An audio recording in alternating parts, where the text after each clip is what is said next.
स्वतंत्रता संग्राम में इन्होंने पार्टिसिपेट किया है, तो क्या ये गांधी जी के साथ थे? उस पर मुझे अब तक याद है, उसने चेहरा ऐसे ऊपर देखे कहा नहीं मेरे पिताजी ने बंदूक उठाई थी। और ये जो सारे थे, इन सब ने आजाद कराया और अपने हाथ झटक के जैसे कुछ न लेते हुए आए थे वैसे कुछ लिए बगैर अपनी जिंदगियों में वापस चले गए। तो he said I have done my duty towards the country, I have no desire to talk about it. उन्होंने फोन नीचे रख दिया। तो नेहरू जी को उस समय ऐसा लगा कि शायद हम सारे नेटो के देशों से दुश्मनी लेने की परिस्थिति में नहीं है, इसलिए उन्होंने अपनी फौज नहीं भेजी। ये सोचा कि अगर सरकार इस इलाके को आजाद नहीं कराएगी, इसको हम आजाद कराएंगे। ये उन लड़कों की कहानी है। और केवल 5 राइफल्स और 3 पिस्टल के सहारे 375 पूरी तरह आर्म्ड पुर्तगाली सोल्जर्स को हरा के वहां से भगाया और भगा के इस देश को आजाद। 12-14 साल के बच्चों पे कोड़े बरसाए, और वो भी उनके जो कोड़े थे वो हिप्पो लेदर के बने होते थे। और सब जगह जाके उन्होंने ये कहा कि देश का बहुत बड़ा काम है, जान भी जा सकती है, अभी निकलना है और किसी को नहीं बता सकते कि क्या है, चलोगे क्या। उनकी इतनी सी बात पर 100 बच्चे तैयार हो गए। तो बहुत सालों बाद जब अटल जी की सरकार आई, उस समय इनको फ्रीडम फाइटर का दर्जा बुला कर दिया गया।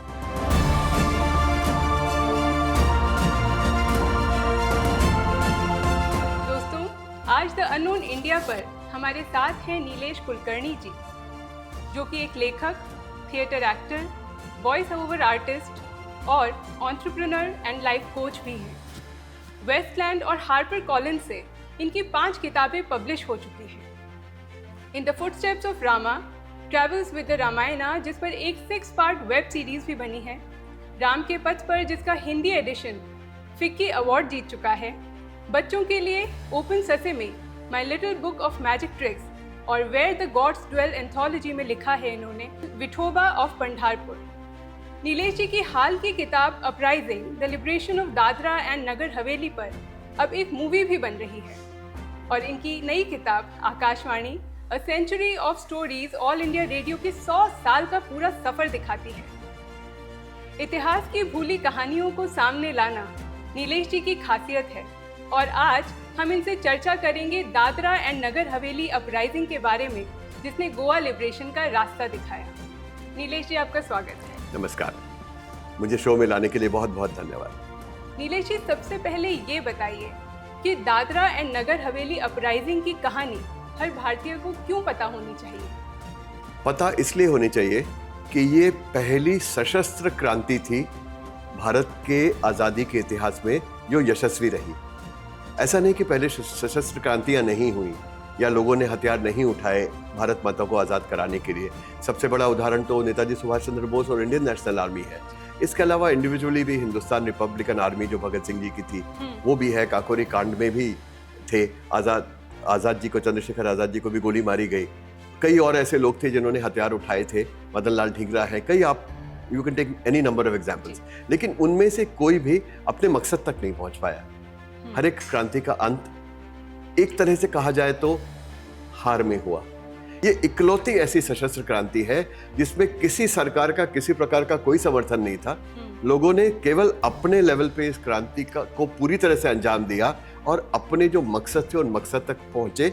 और दादरा नगर हवेली का जो ये 72 गांव का प्रदेश है, इसको उन लड़कों ने, लोगों ने कहना बड़ा वेग सा रहेगा क्योंकि ये लड़के थे 18 साल से 23-24 साल की उम्र के बीच के। सबसे ज्यादा उम्र जो थी वो शायद 28 साल के थे उसके अंदर। बाकी सारे के सारे 18 to 23 इयर्स के थे। तो इन लड़कों ने 22-23 लड़कों ने 375 पुर्तगाली सेनानियों को हराकर उस प्रदेश को आजाद कराया था। तो ये अकेली arm, it was the only common person led armed struggle that was successful in the history of the Indian freedom movement. ये बहुत ही फैसिनेटिंग स्टोरी है। एक तो इसमें यंग बच्चे थे, उनका अनुभव भी नहीं था इतना। बिल्कुल बिल्कुल। और इतनी सारी चीजें अरेंज करके एक फाइट करना और उसको जीतना बहुत बड़ी बात थी जी। और ये इस बुक को बहुत ही इंटरेस्टिंग बनाती है और बहुत ही स्ट्रॉन्ग रीजन है क्यों हमें इस स्टोरी के बारे में पता होना चाहिए जी। तो आपको कब लगा कि ये भूला हुआ चैप्टर लिखना जरूरी है? कुछ चीजें कहते हैं कि आप चुनते हैं कि आपको क्या करना है, कई बार परिस्थिति आपको चुनती है उससे मिलने के लिए। तो इस तरह इस किताब ने मुझे चुना, मैंने इसको नहीं चुना। मतलब मैं अपनी पहली वाली किताब जो है footsteps of Ram, travels with the Ramayana, उसके सिलसिले में नासिक जा रहा था ट्रेन में। तो मेरे जो कंपार्टमेंट में सामने की तरफ एक वृद्ध बैठे थे और उनके साथ उनके बेटे थे और वो लोग मराठी में बात कर रहे थे। मैं भी महाराष्ट्रन हूँ, मैंने भी उनसे पूछना शुरू किया आप कहाँ से हैं, क्या है। तो उस समय मैंने उनको पूछा कि आप कहाँ से आ रहे हैं। तो उनके जो बेटे हैं, जो मेरे अच्छे मित्र भी हैं, उन्होंने कहा कि हम लोग दिल्ली से आ रहे हैं, मेरे पिताजी स्वतंत्रता सेनानी हैं। अच्छा। तो मैंने उनको ऑटोमेटिकली पूछा कि अगर स्वतंत्रता संग्राम में इन्होंने पार्टिसिपेट किया है तो क्या ये गांधी जी के साथ थे। उस पर मुझे अब तक याद है, उसने चेहरा ऐसे ऊपर देखे कहा नहीं, मेरे पिताजी ने बंदूक उठाई थी। अच्छा। तब मैंने उनसे पूछा कि देखिए इंडियन नेशनल आर्मी तो इतनी जल्दी डिसॉल्व हो गई थी कि मुझे नहीं लग रहा एज ग्रुप के हिसाब से उसमें बैठ रहे हैं, तो डेफिनेटली इंडियन नेशनल आर्मी में तो नहीं थे। क्या ये सेलर म्यूटिनी में थे 1946 की? उसने कहा नहीं। तो मैंने बोला और कौन सी ऐसी सशस्त्र क्रांति हुई थी? तो तब उसने मुझे बताया कि दादरा नगर हवेली से हमने पुर्तगालियों को भगाया था। तो वहां से वो कहानी शुरू हुई। अच्छा। तो उन्होंने मुझे जो उनका हिस्सा था, इसमें से 2 गुट थे, एक पूना का गुट था और एक 3 गुट थे। पूना का गुट था, एक गोवा का गुट था और एक ट्राइबल्स का गुट था।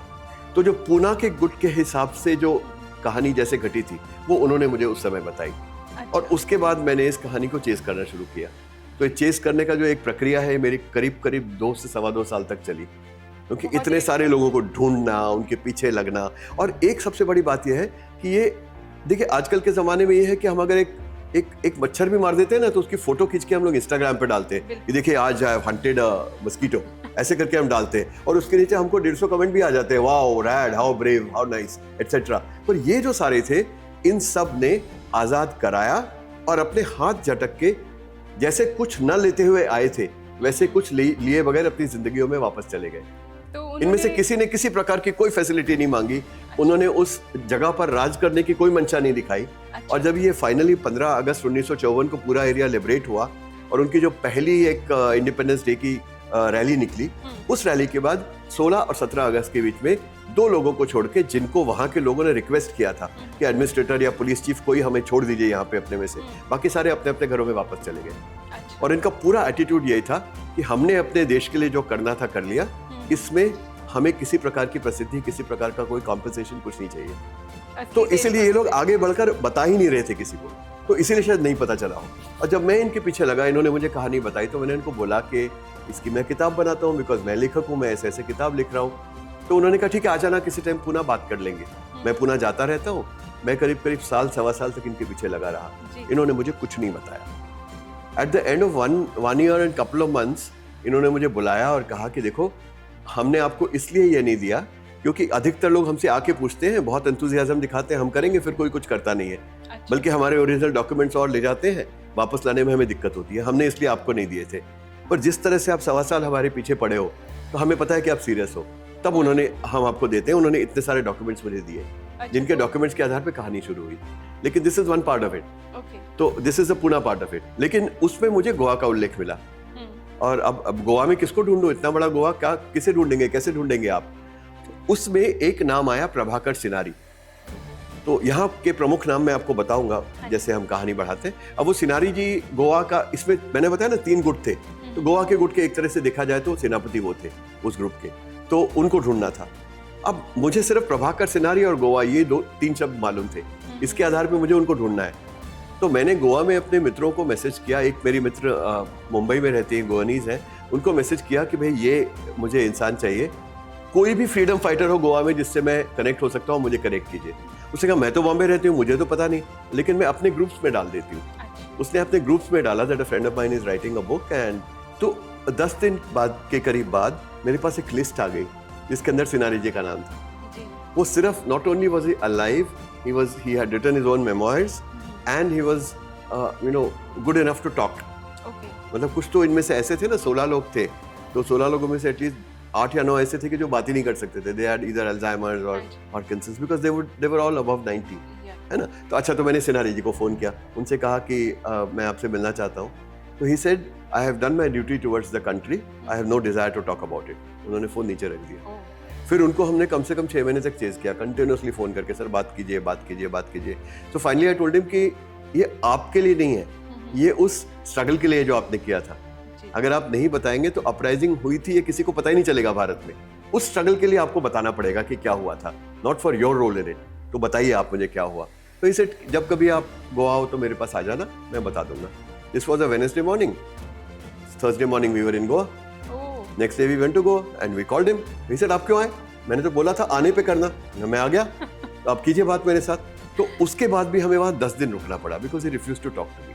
अच्छा. हाँ, finally 7 days after we were there he told me the story. तो गोवा की स्टोरी मुझे मिली. फिर उनसे लीड्स मिले. उन लीड्स को हमने फॉलो किया काफी लोगों को and we got that story together. उनके मेमोइर्स में मुझे ट्राइबल्स का जिक्र मिला.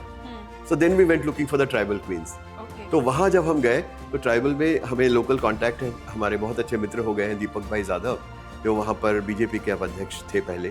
तो he is a local politician. वो लोगों को जानते हैं. उनकी मदद से हमने ट्राइबल एरिया में घूम के जंगल में वो जेत्रुबेन घूम का जो कैरेक्टर था उसको हमने उनको ढूंढा. उनका घर ढूंढा और उनका रोल उसके अंदर अंडरस्टैंड किया. तो ऐसे मतलब ये कहानी मैंने नहीं लिखी. बहुत कुछ होता गया कोइंसिडेंटली. हाँ जी. और उनका वो चीजें सब सारी इकट्ठी आई तो ये कहानी बनी. इस किताब को लिखने में आपको समय कितना लगा? क्योंकि हमने देखा कि आपने बहुत सारा ग्राउंड वर्क किया, ट्रैवल भी किया, लोगों ने बुलाया और फिर आपको इन्फॉर्मेशन नहीं भी दी तुरंत. हाँ, 2 साल से ऊपर. मेरी किसी भी किताब को औसत मतलब कॉन्सेप्ट टू कमिशनिंग तक 2 से 2.5 साल लगते हैं. उसमें से अधिकतर समय जो है वो रिसर्च में जाता है. जी. 3 महीने में 4 महीने में किताब लिख के हो जानी चाहिए. लेकिन क्या लिखना है ये जानने में 2 साल निकल जाते हैं. बिल्कुल. तो it took me over 2 years.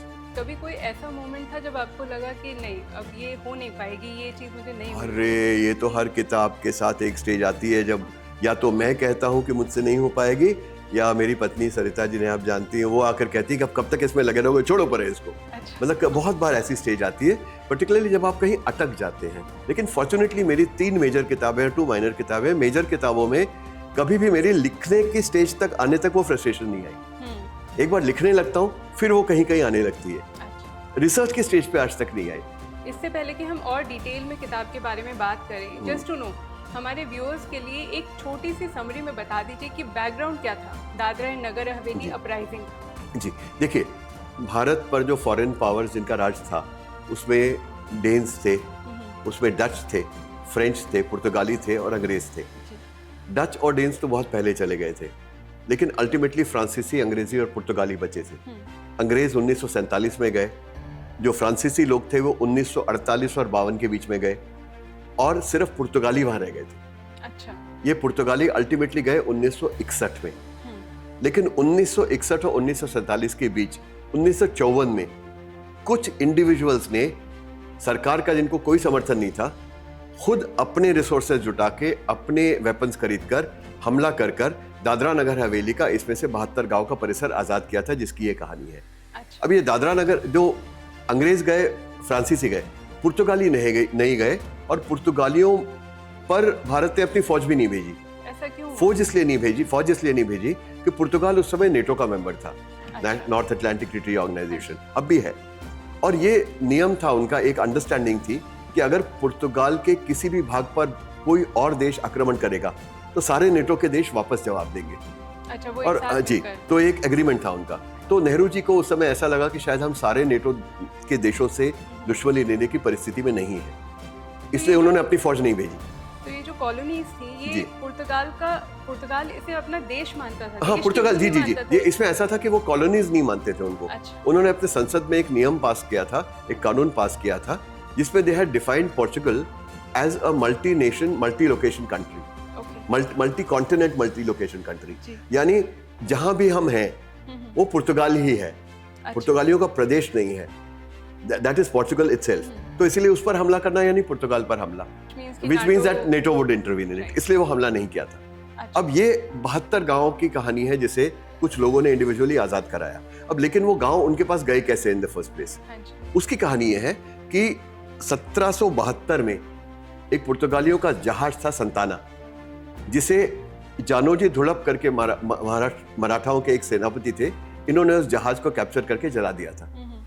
अब अगले 4 या 5 साल में मराठे जो है पानीपत की लड़ाई हारे और उसके बाद थोड़ा सा बिल्डअप हुआ मराठा एम्पायर माधवराव पेशवा के अंडर. लेकिन माधवराव पेशवा की अकाल मृत्यु हो गई और बाद में एक बैटल शुरू हो गया आपस में पेशवा की गद्दी के लिए. तो उस बैटल के कारण मराठी काफी कमजोर पड़ गए थे और उसी परिस्थिति में उन्होंने अंग्रेजों को हराकर फर्स्ट एंग्लो मराठा वॉर भी जीती थी. अब इस परिस्थिति में चूंकि मराठे कमजोर थे उस समय तो उनके एक जो पेशवा की गद्दी के क्लेमेंट थे राघोबा दादा, वो जाके पुर्तगालियों से मिल गए। अच्छा। और पुर्तगालियों ने देखते हुए कि मराठे कमजोर हैं, एक तरफ से अंग्रेज हैं, एक तरफ दक्कन में निजाम है और एक तरफ हम हैं, तो तीनों तरफ से सराउंडेड हैं और कमजोर हैं। इसको देखते हुए उनका एक दूत भेजा और उससे इन्होंने 1976 में आके, यानी 4 साल बाद, ये बोला कि हमारा वो जो जहाज तुमने लूटा था उसकी हमें नुकसान भरपाई दी। It was an indirect threat कि अगर आप हमसे नहीं करेंगे एग्रीमेंट, तो हम आपके ऊपर हमला कर देंगे और आप तीनों तरफ से आता हुआ हमला इकट्ठा नहीं झेल पाएंगे। तो उस केस में मराठाओं ने उनके साथ एक ट्रीटी साइन करी। उस ट्रीटी के तहत उन्होंने उनको कुछ पैसे दिए, कुछ टीक वुड दिया जहाज बनाने के लिए, और ये दादरा नगर हवेली के 68 गांव दिए, जिसमें से 12,000 रुपए का रेवेन्यू आता था, जिससे उनकी नुकसान भरपाई करने के लिए वो काफी था। तो उनके रेवेन्यू कलेक्शन राइट्स दे दिए इनको, गांव नहीं दिए, गांव का रेवेन्यू लेने का अधिकार दिया। अधिकार दिया। कितने साल तक के लिए वैलिड था? ये वैसे तो कोई उसके अंदर क्लोजिंग डेट नहीं लिखी हुई थी, लेकिन कुछ 7, 8, 10 साल के बाद अप्रोक्सीमेटली वो उन्होंने कैंसिल कर दिया था। लेकिन ये मराठे इतने वीक थे कि इसे कैंसिल कराने के बावजूद भी उसको एनफोर्स नहीं करा पाए। पुर्तगालियों का राज चलता रहा। और ऐसा कंटिन्यूसली जो 1783 में उन्होंने फाइनली इन गांवों को एडमिनिस्टर करना शुरू किया, और 4 गांव बचे थे इस इलाके के, वो उन्होंने धर्मपुर के राजा से खरीद लिए। तो इस तरह से 72 गांव उनके आधिपत्य में आ गए और उनको वो एडमिनिस्टर करते रहे 1954 तक, जब तक आजाद नहीं हुआ। इन्हें 147, 148 जो भी साल थे, उतने साल तक उनका वहां पर राज चला। अब इस परिस्थिति में इन पुर्तगालियों को नेटो के कारण, जैसे मैंने आपको बताया, जो कि भारतीय फौज नहीं छुड़ा रही थी और भारतीय सरकार उसमें किसी प्रकार का हस्तक्षेप नहीं कर रही थी, इसलिए कुछ लड़कों ने पूना में बैठे हुए और कुछ लड़कों ने गोवा में बैठे हुए ये सोचा कि अगर सरकार इस इलाके को आज़ाद नहीं कराएगी, इसको हम आज़ाद कराएंगे। ये उन लड़कों की कहानी है। ये कुल मिला के 11-12 लड़के पूना के थे। मैं लड़के शब्द जानकर इस्तेमाल कर रहा हूँ क्योंकि वो मुश्किल से 18 और 23-24 साल के बीच के थे, और उनमें से सबसे बड़े जो थे वो शायद 27-28 साल के थे। मतलब पूरे ग्रुप में एक ही विवाहित थे, all the others were still single and they were, कोई कॉलेज में पढ़ रहा था, कोई छोटी मोटी नौकरी कर रहा था। इनके साथ आके मिले गोवा से निष्कासित 11-12 लड़के। तो गोवा में क्या था, गोवा में भी एक बहुत बड़ा फ्रीडम स्ट्रगल चल रहा था, और वहां पे एक आजाद गोमांतक दल नाम से एक संस्था स्थापन हुई। जैसे कांग्रेस में था ना, गांधी जी शांतिपूर्ण तरीके से चाहते थे और नेताजी सुभाष चंद्र बोस जो है बंदूक उठाना चाहते थे, उस समय वहां भी डिस्प्यूट था। एक गोवा कांग्रेस थी जो पीसफुल वे से चाहती थी आजादी आए, और एक आजाद गोमांतक दल था जो चाहते थे कि सशस्त्र क्रांति हो। तो ये लोग जो थे, इन्होंने वहां पे कुछ गड़बड़ करी, एक बैंक लूटा, एक ट्रेजरी लूटी, उस प्रोसेस में 2 गार्ड मारे गए, तो इन पर वारंट थे। तो ये लोग वहां से भाग के इंडिया आ गए थे। तो ये 11-12 लोग भी इनसे आके मिल गए।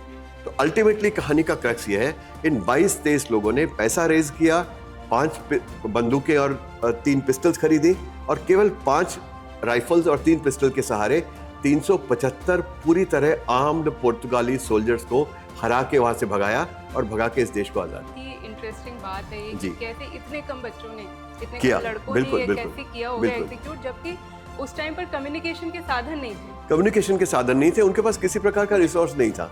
सिर्फ इतना ही नहीं, तो दादरा नगर हवेली पर एक स्टेटमेंट, गोवा दमन दीव पे पुर्तगालियों के सभी कॉलोनीज पर नेहरू जी ने एक स्टेटमेंट दिया था कि एग्जैक्ट वर्ड्स तो ये नहीं है, बट टू द मीनिंग कि the responsibility of liberating areas under Portuguese occupation is primarily resting with the people of that area, and neither Indian citizens nor the Indian government will have anything to do with it. बहुत ही diplomatic. यानी कि उन्होंने ये कह दिया था कि भाई तुम हमारे नहीं हो, तुम्हें आजाद होना है तो तुम लड़ो, आजाद हो, जो मर्जी करो, हम कुछ नहीं करेंगे। तो इस बात से इन लोगों को गुस्सा आया कि ये क्या तरीका है।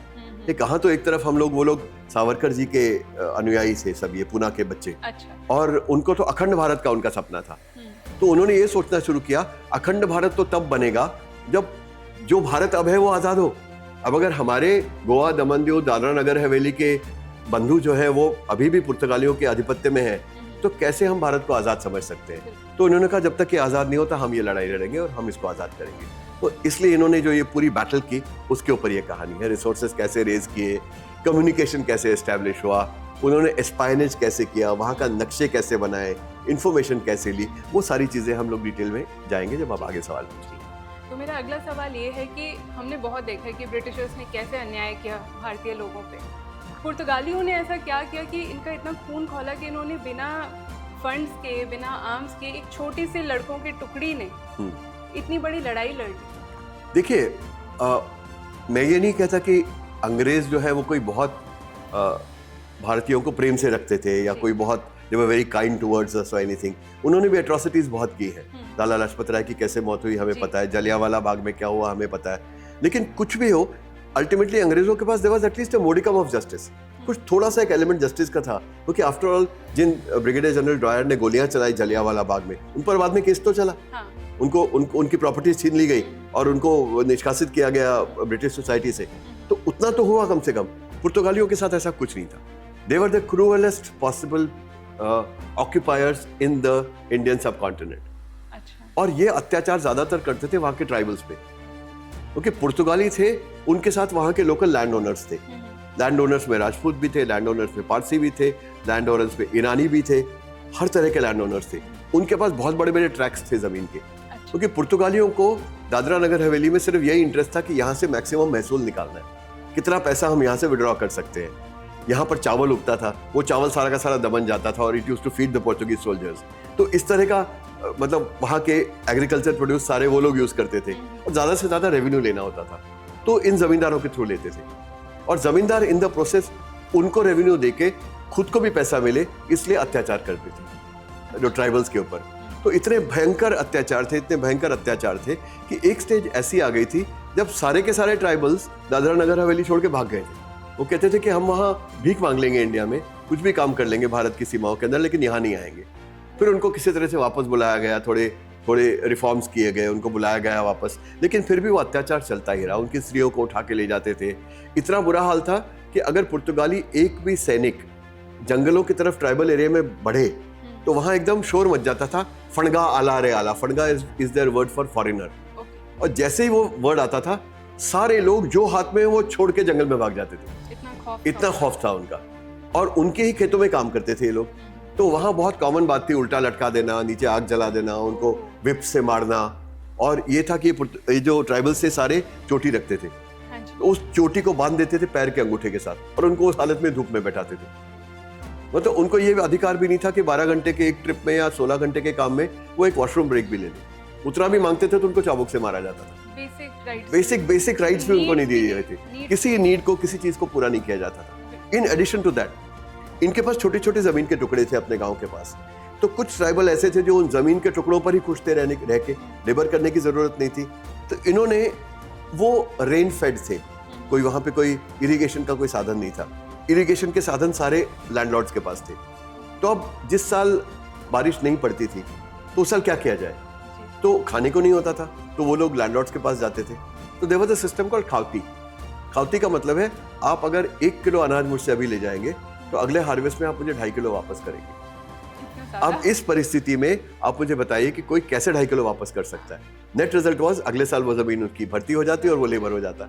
इस तरह भी सारी जमीनें छीनी गई उनकी और उन पर अमाप क्रूएल्टी इतने हद तक की गई जिसके लिमिट नहीं है। तो it was one of the cruelest, most despotic regimes ever anywhere in the Indian subcontinent, out of the British, Danish, Dutch, French, everybody. And least heard about, I think. Yes, people do not know the degree of brutality. आप गोवा की बात कीजिए, गोवा में Prabhakar scenery करके एक character इसमें किताब में है। वो प्रभाकर सिनारी एक बहुत डेयर डेविल इंसान है, अब भी है, गोवा में रहते हैं। He retired as inspector general of police. और पंजाब की जब इंसर्जेंसी चल रही थी तो he was one of the assistants of DGP Julio Ribeiro, और काफ़ी उन्होंने इस इंसर्जेंसी को कंट्रोल करने में काफ़ी बड़ा रोल रहा उनका। तो वो जब 12, 13, 14 साल के थे तो वहाँ पर राम मनोहर लोहिया आए थे एक बार गोवा में, उनकी कोई सभा थी। तो इनके एक टीचर थे सदानंद बड़ापट। उन्होंने बच्चों को बोला चलो हम लोग इस सभा में जाएंगे और रास्ते में नारे लगाते हुए जाएंगे, राम मनोहर लोहिया जिंदाबाद, भारत माता की जय। ऐसे केवल वो नारे लगाए, इसलिए पुर्तगाली माउंटेड पुलिस ने उन बच्चों पे कोड़े बरसाए। बच्चों पर 12-14 साल के बच्चों पे कोड़े बरसाए, और वो भी उनके जो कोड़े थे वो हिप्पो लेदर के बने होते थे। अच्छा। और हिप्पो लेदर के आगे स्टड्स लग के उससे बच्चों को मारते थे वो। मतलब इतनी क्रूएल्टी थी। इस क्रूएल्टी को जब प्रभाकर सिनारी ने देखा तब उनके दिमाग में ये आया कि ये लोग सत्याग्रह के मार्ग से जाने वाले नहीं है, अगर इनको भगाना है तो बंदूक ही उठानी होगी। और इसलिए वो आजाद गोमांतक दल का अल्टीमेटली फॉर्मेशन हुआ। वो वेकअप मोमेंट था उनके लिए। जी। तो it was the cruelest regime ever. तो कोई भी इसके बारे में सुने तो उसका खून खौलना स्वाभाविक था। ये मेरे मन में एक सवाल आ रहा है कि ये हमारी इतिहास की किताबों में इतना क्यों नहीं है इसके बारे में? जब हम बड़े हुए हमने फ्रीडम स्ट्रगल के बारे में पढ़ा, पुर्तगाल के बारे में नहीं पढ़ा, गोवा के बारे में नहीं पढ़ा। इतिहास हमेशा जीतने वाला लिखता है, ये तो कहा जाता है ना। जी, तो दो विचारधाराएं थी। एक विचारधारा थी कि केवल सत्याग्रह से भारत को आज़ाद कराया जा सकता है, और एक थी कि केवल शस्त्र उठा के कराया जा सकता है। क्योंकि अल्टीमेटली जब भारत आज़ाद हुआ तो जो सत्याग्रह का मार्ग अवलंबन करने वाले थे वो राज पर आए। उन्होंने वैसा ही इतिहास लिखा, जिसके अंदर जिन्होंने शस्त्र उठाए उनके रोल को उन्होंने बहुत छोटा कर दिया।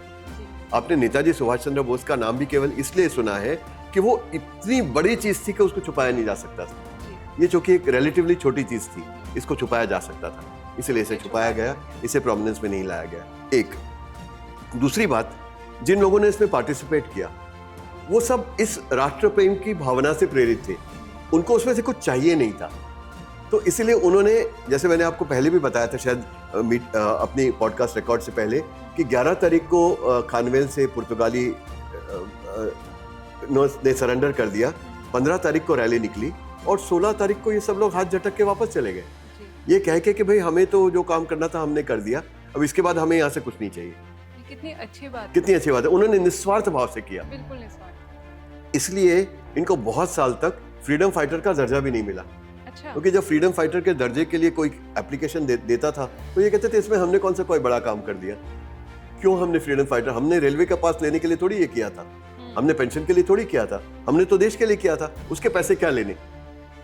तो बहुत सालों बाद जब अटल जी की सरकार आई, उस समय इनको फ्रीडम फाइटर का दर्जा बुला कर दिया गया कि आओ, नहीं तुम भी फ्रीडम फाइटर हो, तुमको रिकॉग्निशन मिलनी चाहिए, अपने लिए नहीं तो कम से कम अपने स्ट्रगल के लिए तो लोगों को पता चले। तो अटल जी की सरकार में फाइनली इनको ये दर्जा मिला। ये कितनी दिल छू लेने वाली बात बिल्कुल है। बिल्कुल बिल्कुल और बिल्कुल। फिर उन्हें पूरे सम्मान के साथ बुला कर दिया गया और बुलाकर पूरा सम्मान किया गया। बल्कि ऐसा है कि बीच में एक बार freedom fighter as a recognition के लिए पहले की सरकार के समय, अटल जी की सरकार से पहले ये लोग गए भी थे, और कुछ लोग इसमें से गए थे क्योंकि दोनों विचारधाराओं के लोग थे, कुछ लोग गए भी थे।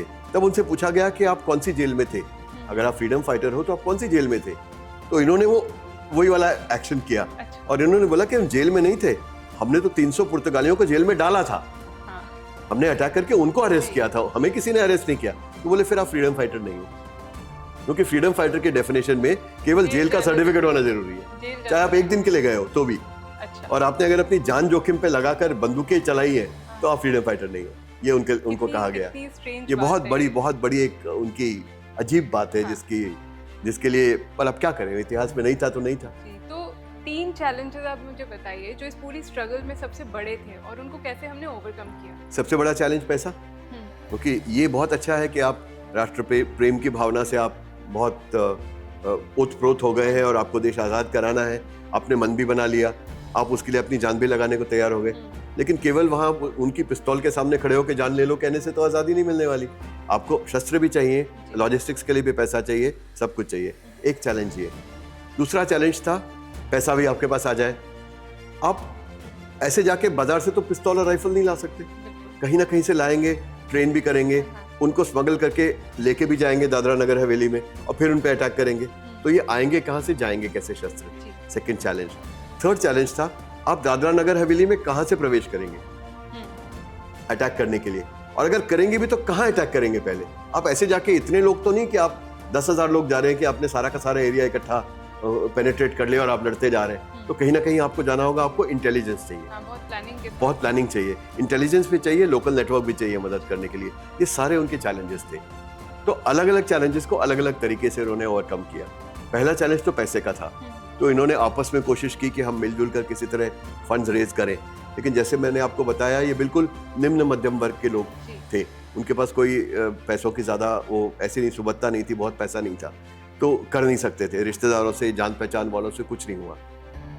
इसमें एक और विडंबना है, कुछ संस्थाएं थी पूना में, सोशल ऑर्गेनाइजेशंस, जो केवल इसलिए बनाई गई थी कि गोवा में से पुर्तगालियों को भगाना है या भारत से पुर्तगालियों को भगाना है, उसलिए संस्थाएं बनी थी। ये उनके पास भी गए, लेकिन उन्होंने इनसे कहा अगर आप शांतिपूर्ण तरीके से भगा रहे हो तो हम आपको फंड कर सकते हैं, अगर आप पिस्तौल उठाओगे तो हम आपको पैसे नहीं देंगे। उनको वो भी नहीं मिला, तो अब कहाँ जाए। तो ये जो ग्रुप था पुना के अंदर, इसमें कुछ नामवंत नाम बताता हूँ। एक राजाभाऊ वाकणकर थे, एक बहुत मशहूर कबड्डी प्लेयर थे, वहाँ के बहुत लोकली बच्चों में उनका बहुत मान था। As a good kabaddi player और एज अ गुड ऑर्गेनाइजर। तो वो इनके एक तरह से कप्तान थे। राजा भाऊ वाकणकर के साथ एक नाना साहब काजरेकर थे, जो बाद में पुलिस चीफ बने वहाँ के दादरा नगर हवेली के। एक थे बाबा साहेब पुरंदरे।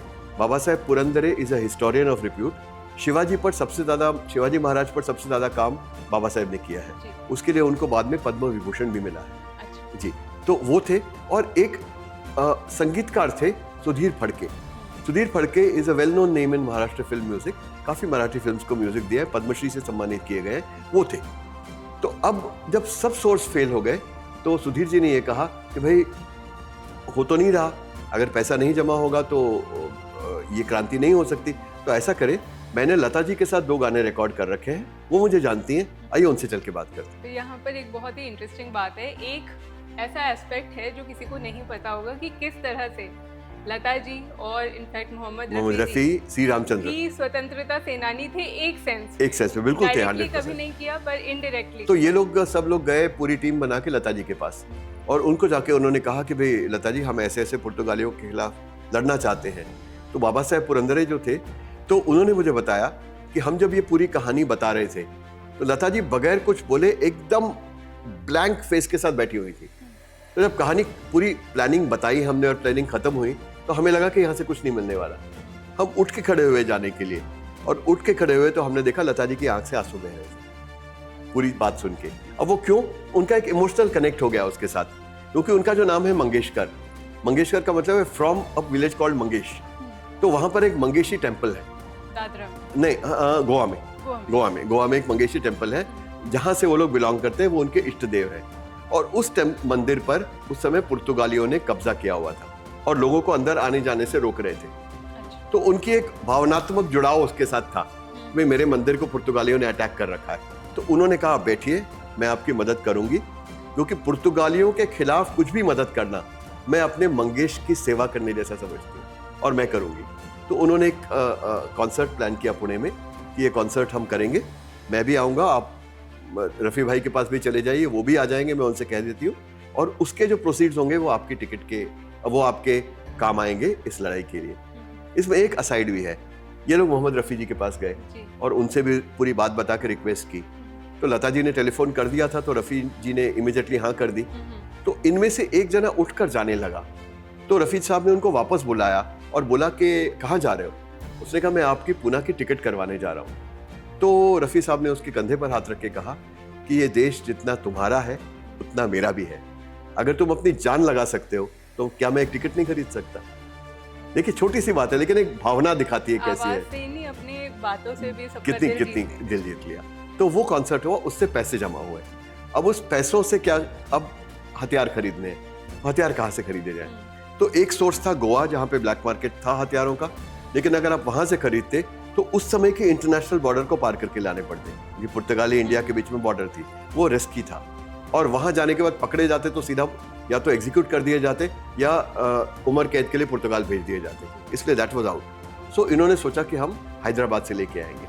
अब हैदराबाद की भी एक लंबी कहानी है, वहाँ रजाकार हुआ करते थे, उसकी कहानी मैं आपको बाद में बताता हूँ। लेकिन उस समय हैदराबाद में आर्म्स का एक बहुत बड़ा ब्लैक मार्केट था, जिस ब्लैक मार्केट से इन्होंने पिस्तौलें बंदूकें खरीदी। जब वो पहली बार लेने गए तो 1 या 2 राइफल्स लेकर आए और बहुत सारे कार्ट्रिजेस लेके आए, तो उन्होंने बड़े संदूक में पैक किया और उनको ले आए, और वो पुलिस ने पकड़ लिया। तो उन्होंने पूना के रेलवे स्टेशन में से निकलते निकलते पुलिस वाले ने पकड़ लिया और उनको रोक के बोला बताओ इसमें क्या है। अब अगर वो खोल के दिखाते तो सारा प्लान खत्म था। तो हाथ पांव जोड़ते रहे, नहीं कुछ नहीं है, घर का सामान है, ये है वो है। तो उस पुलिस वाले को लगा शायद ये लोग स्मगलर है, क्योंकि वहां से गांजा भी बहुत स्मगल होता था। अच्छा। उसको लगा कि गांजा है इसके अंदर। तो उसने इनसे कहा कि भाई ठीक है, मैं नहीं खोल के देखता, आप मुझे 400 रुपए दे दीजिए, उस समय के 1952, 53, 54 के अंदर। तो अब इनके पास 400 रुपए तो थे नहीं, तो क्या करते? तो इन्होंने उसको कहा कि अच्छा, हम में से एक आदमी जाएगा, पैसे ले आएगा, ये संदूक यहीं रहने दो, हम लोग चाय पीते। उस पुलिस वाले को चाय पिलाने ले गए और जिसके पास था वो लेके संदूक लेके भाग गया, और ऐसे करके उन्होंने बचाया। लेकिन उसके बाद उन्होंने क्या किया, उसके बाद उन्होंने वो सारे के सारे वेपन्स डिसअसेंबल करके लाने शुरू किए। अच्छा। वहाँ खरीदते थे, उनके 3-4 टुकड़े करते थे और उनको अलग अलग सोर्सेज से वो लेके आते थे, इसकी वेपन ट्रेनिंग करते थे वहाँ पे अपनी। तो उन्होंने वेपन्स खरीदे। अब वेपन खरीदे भी कितने?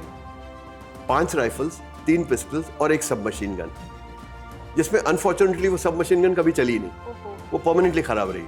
तो केवल 5 राइफल और 3 पिस्टल के आधार पे इनको हमला करना था। तो अब ये वेपन्स आ गए, मतलब 23-24 लड़के और हाँ, 8 वेपन्स और उन्हें लड़ने 375 सैनिकों से, 375 जिनके पास ब्रेन गन, स्टेन गन, सब मशीन गन सब कुछ है। ये सोचना भी बड़ा मुश्किल लगता है कि इतना जज्बा आया कैसे। जज्बा शायद एक उस समय रहा होगा जज्बा, या आज़ादी के लिए इतनी दीवानगी थी उनके अंदर कि वो जज्बा अपने आप उस दीवानगी से पैदा हुआ कि उन्होंने किसी चीज़ को नहीं सोचा कि हमारी जान जा सकती है, या 375 सैनिक अगर उसमें से 70 भी निकल के बाहर आ गए तो हम 23 लोगों को मारने में उनको कुछ सेकंड भी नहीं लगेंगे। इसकी एक बड़ी इंटरेस्टिंग कहानी बाद में मैं आपको बताता हूँ, बट एनीवेज इन्होंने वेपन्स रेज किए। फिर तीसरा चैलेंज था कि हमला करें तो कहाँ से करें, किस तरफ से करें। तो पुर्तगाली टेरिटरी में गोवानीज, जो गोवा से लोग आए थे, वो नहीं जा सकते थे क्योंकि उनके ऊपर तो वहाँ वारंट थे, पकड़े जाते तो सीधा एक्सट्राडाइट हो जाते इमीडिएटली, तो वो नहीं जा सकते थे। तो जो पुना का ग्रुप था, इसमें से लड़के वेश बदल कर गए। एक अगरबत्ती सेलर बन के गए, कोई चूड़ियां बेचने वाले बन के गए, और इन्होंने पूरे सराउंडिंग एरिया का पूरा नक्शा बनाया। मेरी किताब आप देखेंगे तो उसमें वो नक्शा हैंड रिटन मैप बना हुआ है कि कौन सा गांव है, जिसमें कितने पुलिस वाले हैं, उसमें कितने उनके पास वेपन्स हैं, कौन सी तार काट देने से उनका सिलवासा के साथ जो कैपिटल थी कम्युनिकेशन टूट जाएगा, सब उन्होंने उसके मैप्स बनाए। अब सिर्फ रह गए सिलवासा के नक्शा बनाना। तो वहां पर ये लोग जाते भी तो कुछ कर नहीं सकते थे क्योंकि एक ही पुलिस चौकी थी बहुत बड़ी, which was the headquarter of the police. तो उसके फोटो खींचने के लिए इन्होंने सुधीर फड़के जी की वाइफ ने वॉलंटियर किया। वो एक स्टूडेंट बन के वहां गई कैमरा लेके, और प्योरली एज अ टूरिस्ट घूमते घूमते उन्होंने वहां फोटो खींची, और वो पकड़ी भी गई, लेकिन उन्होंने शोर मचाया, अरे तुमने मुझे छेड़ दिया, तुमने मुझे हाथ लगा दिया, ये कैसे किया, मेरा कैमरा ले लो, मुझे छोड़ दो टाइप। इस तरह उन्होंने बहुत वहाँ बवाल मचाया कि जो पुलिस वाला पकड़ने आया था उसने कहा, माँ तू उठा कैमरा और जा यहाँ से। तो उठा के भाग गए, उनके पास वो नक्शे आ गए। अब पुलिस चौकी बाहर से मालूम है आपको, चौकी नहीं, पुलिस का हेडक्वार्टर, अंदर से नहीं पता। तो उसके लिए 2 लोग वहाँ भीख मांगने गए, और भिखारी बन के उन्होंने वहाँ भीख मांगी और अरेस्ट हुए। 2 रात के लिए अंदर रहे, और 2 रात में उन्होंने अंदर का पूरा नक्शा बनाया। इस तरह से उन्होंने पैसे भी, इंटेलिजेंस भी, और वेपन्स भी खरीदे। और सुधीर फड़के जी ने फिर बॉर्डर पर कुछ म्यूजिकल प्रोग्राम्स किए, उनमें जो प्रोमिनेंट लोग थे वहाँ के, उनको इनवाइट किया, और बाद में उनको बताया कि हम ऐसा करने जा रहे हैं, कि आप मदद करोगे। तो उनका एक लोकल नेटवर्क भी वहाँ से बन गया। तो इस तरह उन्होंने पूरी पार्श्वभूमि बनाकर, it was not a random attack. एक तो होता है ना कि आपको गुस्सा आया, आपने उठाया पत्थर और किसी के सिर में मार दिया, उस तरह it was a very well planned thing. तो बहादुरी ज्यादा इसमें इसलिए है क्योंकि एक डेस्परेशन में आके इमीडिएटली कोई अटैक कर देना या कुछ करना, ब्रावेडो जिसको बोलते हैं, दैट इज पॉसिबल। किसी को गुस्सा सनक आ जाती है दिमाग में, और इंसान 5 मिनट में कुछ कर देता है, मर भी जाता है या मार देता है। लेकिन इतने ठंडे दिमाग से सब कुछ करना, वो एक स्टेप बाय स्टेप बिल्कुल साइंटिफिकली उसको प्रॉपरली आपने एज ए मिलिट्री कैंपेन उसको लॉन्च करना, ये अपने आप में एक बहुत बहादुरी की बहुत फैसिनेटिंग चीज है। जी। अगला सवाल मेरा आपसे ये है कि इस पूरी कहानी में 3 सबसे प्रमुख किरदार कौन से हैं? ऐसा कहना मुश्किल है, बिकॉज सबने अपना अपना रोल इसमें निभाया, बहुत लोगों ने। लेकिन 3 से 4-5 अगर आप कहते हैं तो शायद मैं आपको बता सकता हूँ। प्रमुख तो 3 गुट थे, एक तो गोवानीज ग्रुप था, एक ट्राइबल्स थे, और एक पुना का ग्रुप था। तो पुना के सेनापति थे राजाभाऊ वाकणकर, गोवा वालों के सेनापति एक तरह से देखा जाए तो थे प्रभाकर सेनारी, और जो ट्राइबल्स थे उनकी रानी थी जेत्रुबेन घूम। ये 3 प्रमुख किरदार थे जिन्होंने अपनी अपनी एक तरह से कहा जाए कि फौजों को मोबिलाइज किया, इकट्ठा किया, और इकट्ठा होकर अटैक किया। 3 हैं। इसके अलावा कई लोग आए और कई लोग गए, इसमें कैरेक्टर्स, बहुत सारे कैरेक्टर्स हैं, 16-17 मेन कैरेक्टर्स हैं जिन्होंने अपनी अपनी जगह अलग अलग रोल निभाया उसके अंदर। आज़ाद गोमांतक दल की सबसे बड़ी ताकत क्या थी जो सामने आई? जो जैसे हमने किताब पढ़ी तो हमें लगा कि शायद ये सबसे प्रमुख गुट था जिसकी वजह से दादरा और नगर हवेली को आज़ादी मिली। तो इनकी सबसे बड़ी एडवांटेज या ताकत क्या थी जो बाकियों को उस टाइम पे नहीं मिली? देखिए, प्रमुख दल ये था, ऐसा कहना मुश्किल होगा, बिकॉज हर दल ने बराबरी की भूमिका इसमें निभाई। आज़ाद गोमांतक दल, उस समय जो लोग वहाँ से भाग कर आए थे, गोवा से भाग के, क्योंकि उनके नाम से वारंट थे, तो वो लोग आए, उन्होंने बेलगांव में अपना आज़ाद गोमांतक दल का गवर्नमेंट इन एग्जाइल टाइप बनाया, और वहाँ से वो लोग ऑपरेट करते थे। वो पुना वाले ग्रुप से मिले, और पुना का जो दल था उनके पास ये स्ट्रेंथ थी कि उन्हें वहाँ कोई नहीं जानता था दादरा नगर हवेली में, है ना। तो इसके कारण वो अगर चले भी जाते तो उनको कोई पहचानता नहीं था, कौन है क्या है किसी को पता नहीं था। जो आज़ाद गोमांतक, और उनके लोकल नेटवर्क भी उनका था, स्पाइनेज भी सारा उन्होंने किया हुआ था, तो टेरेन इनको मालूम था पुना के लोगों को, है ना। That was one thing. And the local network was also available to them only, Poona वाले लोगों को। आजाद गोमांतक दल के लोगों को एडवांटेज ये था, उन्होंने शस्त्र गोवा में भी उठाए हुए थे, इसलिए arms training was not a problem for them. उन्होंने अपने अपने कैंप लगाए थे and they were in a position to fire arms. Poona के लोगों ने तो बहुत सारा, एक जना छोड़ के किसी ने कभी किसी पे गोली नहीं चलाई थी, तो ये फर्स्ट टाइम इन्होंने इस लड़ाई में गोली चलाई। अच्छा। तो इसीलिए एक तरह से देखा जाए कि familiarity with the arms and ammunition was more with the Azad Gomantak Dal, and which was required, which was actually required because it was a armed rebellion after all, है ना। लेकिन अल्टीमेटली देखने लायक बात यह है कि आखिर में बंदे तो थे 23 और 23 में से 8 ही तो वेपन्स थे उनके पास जब उन्होंने शुरू की। बाद में उन्होंने 5-6 वेपन्स जैसे अलग अलग पुलिस थाने काबिज किए छोटे मोटे, उसमें से कुछ वेपन्स इनके पास आए, लेकिन अल्टीमेटली फिर भी 23 लोगों के पास 23 वेपन्स नहीं थे जब आखिरी हमला हुआ था। तो इसी के बारे में बात करते हैं। जब सिलवासा पर हमला हुआ था तो उन्होंने एक बड़ी अच्छी चीज़ करी थी जिससे पोर्चुगीज को लगा था कि ये तो बहुत सारे लोग आ रहे हैं। बिल्कुल, आप बिल्कुल। इसके बारे में जी, वो बहुत इंटरेस्टिंग बात थी। ये ना उन्होंने पहले ही ये सोच लिया था सबने बैठ के कि डायरेक्ट असॉल्ट जो है हम अगर हमला करेंगे तो हम नहीं जीत सकते, क्योंकि न्यूमेरिकली सुपीरियर है, वो अंदर बैठे हैं गढ़ में अपने, और साथ में उनके पास हथियार भी हमसे ज्यादा है। तो हमें कोई ना कोई गनीमी कावा यानी गुरिल्ला वॉरफेयर टैक्टिक्स यूज करने पड़ेंगे। गनीमी कावा is the Marathi word for guerrilla warfare, जो शिवाजी महाराज ने मुगलों के खिलाफ यूज किया था, तो उन्होंने वो यूज करने का डिसाइड किया था। तो उसके लिए बहुत जरूरी था एक तरह का एक ऐसा अफवाहें फैला देने की जिससे ये लगे कि बहुत सारे लोग आ रहे हैं। तो अब पहले इन्होंने क्या किया, जब ये घुसे अंदर तो दादरा नगर हवेली के चारों तरफ इंडियन आर्म्ड पुलिस का घेरा था, जिसको ये इंस्ट्रक्शंस थे कि ना किसी को अंदर जाने देंगे ना बाहर आने देंगे। अच्छा। लेकिन ये मोरारजी भाई देसाई उस समय चीफ मिनिस्टर हुआ करते थे महाराष्ट्र के, उनके ऑर्डर्स के अंडर इनको अंदर घुसने दिया गया, लेकिन ये कहा गया अंदर अगर आप मर भी गए तो आपकी लाश उठाने भी हम नहीं आएंगे, क्योंकि एज अवर पुलिस हम उनके एरिया में क्रॉस करके नहीं जा सकते, या हम सिविलियन में आएंगे, आपकी लाश उठा के वापस ला के यहीं जला देंगे, कोई आपका कहीं नाम नहीं होगा, इस रिस्क पे आप जाना चाहते हो तो जाओ। तो ये लोग घुसे और इन लोगों ने घुस के पहले छोटे छोटे थाने लिए, एक नरौली करके थाना लिया, पिपरिया करके थाना लिया, ये छोटे थाने लिए। जब ये छोटे थाने लिए तो कहीं 9 पुलिस वाले थे, कहीं 6 थे, कहीं 7 थे। उसी समय जो ट्राइबल्स थे वो कम्युनिस्ट पार्टी के नेतृत्व के अंडर दूसरी तरफ से घुसे, और घुस के उन्होंने भी 16-17 गांव लिबरेट कराए। लेकिन उन्होंने सारे ऐसे गांव लिबरेट कराए जिसमें या तो 1 सिपाही था, 2 सिपाही थे, कोई ऐसा हैवी आर्म्ड गैरिसन नहीं था। तो वो उधर से घुस रहे थे, इधर से ये लोग आजाद गोमांतक दल और पूना का ग्रुप था वो घुस रहे थे, दोनों के दोनों। ये करते करते वो पिपरिया थाने पे पहुंचे। पिपरिया थाना जो था वो सिलवासा के बॉर्डर पे था, बिल्कुल सिलवासा से 5-6 किलोमीटर दूर था। तो जब वहां थे तो इन्होंने इनके भी कुछ लोग पुर्तगालियों से मिले हुए थे, मतलब कुछ ऐसे इनके पुर्तगाली पुलिस में थे जो इनके खबरी थे। तो उन्होंने खबर दी कि एक एक थाना गिरता जा रहा है, उससे कम्युनिकेशन कटता जा रहा है। दमन के साथ जहां गवर्नर थे वहां से इनका कम्युनिकेशन कट गया है। तो जो वहां पर फिदाल्दो करके एडमिनिस्ट्रेटर थे वहां पे दादरा नगर हवेली के, उनका मनोबल धीरे धीरे कमजोर हो रहा है। उनको लग रहा है कि एक बहुत बड़ी फौज आ रही है। अच्छा। उनके दिमाग में ये है। तो और साथ तो उन्होंने क्या किया है कि जितने छोटे मोटे थाने थे सब थानों से सारी पुलिस विड्रॉ करके और उन्होंने सिलवासा में कॉन्सेंट्रेट कर दिए। तो सिलवासा के पुलिस जो हेडक्वार्टर था उसमें करीब उस समय 350 सैनिक थे, और उस पुलिस चौकी के सामने 16 फुट ऊंची रेत के बोरियों की दीवार बनी हुई थी, 16 फुट ऊंची, और उसमें अलग अलग छोटी छोटी जगह छोड़ी थी जिसमें से उनकी राइफल्स बाहर निकल रही थी। अच्छा। तो वर्चुअली फ्रंटल अटैक करके उनको हराना इम्पॉसिबल था। अच्छा। क्योंकि अगर ये सामने से आते तो रेत की दीवार पे चढ़ते तो इनके पास इतने मनुष्यबल ही नहीं था। ये लोग मुश्किल से 22 तेज थे, इनको तो वो मेरे ख्याल से 15 सेकंड नहीं लगते सब मशीन गन से इनको मार डालने में। तो इनको लगा कि हम डायरेक्ट हमला करके तो कुछ नहीं कर पाएंगे, लेकिन वहां पे घबराहट तो फैली हुई थी। वो ही वाज क्वाइट स्कैर्ड कि भाई कितने लोग आ रहे हैं, पता नहीं, शायद भारतीय फौज ही आ रही है, शायद आर्मी घुस गई है। इसी दौरान जो डीआईजी थे वहां के उस इलाके के, जिन्होंने सराउंड कर रखा था, उन्होंने अंदर एक पुर्तगाली एडमिनिस्ट्रेटर को एक चिट्ठी भेजी जिसमें उन्होंने कहा हम आ रहे हैं। अच्छा। केवल एक धमकी के रूप में। तो उससे और कंफ्यूजन फैली।